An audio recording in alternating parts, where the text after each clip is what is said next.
Greetings in the name of Christ. My name is Garis. I'm one of the pastors here at St. Philip Presbyterian Church in Hurst, Texas. I'm wrestling with a passage, preaching on a passage this week from the book of Esther. Now, this is a lectionary passage.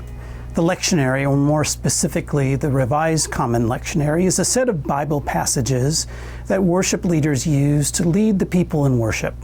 Many churches in the United States and Canada and around the world use the Revised Common Lectionary.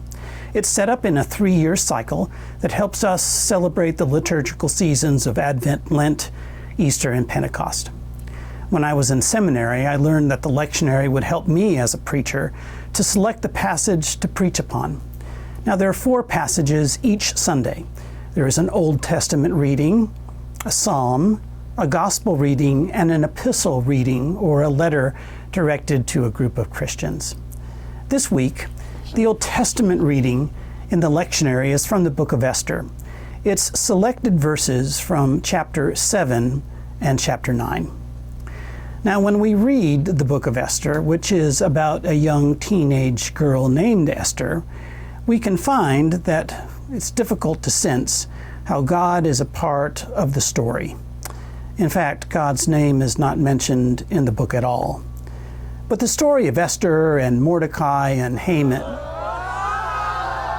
did you hear? Is intriguing.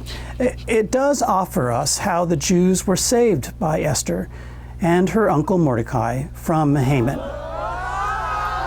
Esther becomes the queen of Persia, but when Haman becomes the right-hand man of the king, he's out to get the Jews living in Persia. In fact, he plans to kill them.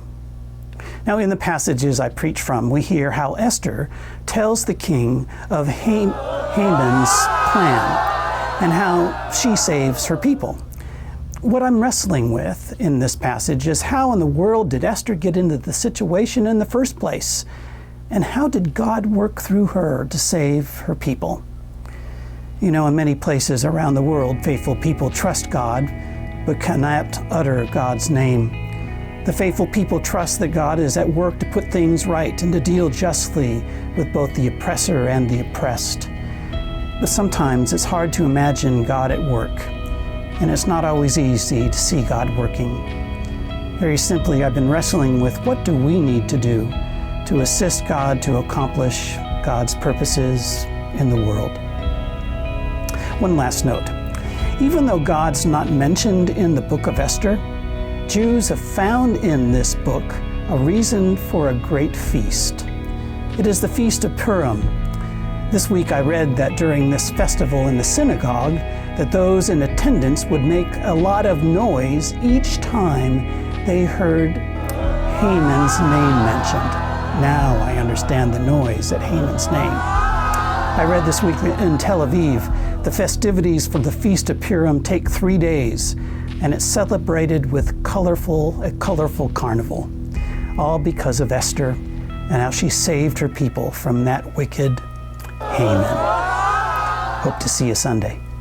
Blessings and peace.